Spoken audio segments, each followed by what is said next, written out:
Hello guys, welcome to my vlog. Ako nga pala si Miguel Gabuki.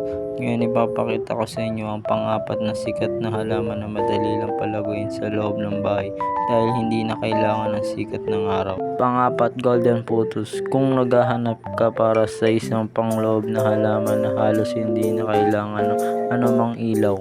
Kung ganoon, ang mga halamang ito ay isang mahusay na pagpipilian ng mga houseplant. Ang mga houseplant na ito ay may mababa o sumusunod na mga baging na tumutubo na maayos sa mga nakabitin na basket. Maaari mo rin palaguin ang mga ito sa isang lalagyan at ilagay ang mga ito ng mas mataas sa isang estante na kung saan may nakalagay na maliit na ilaw.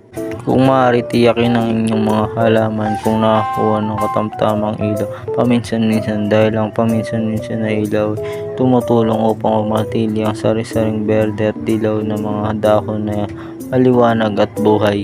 Ngayon pa man, kahit itago sa madilim na lugar ang mga dahon sa mababang tangkay na nanatiling berde. Ngayon ito lang muna, salamat sa panonood.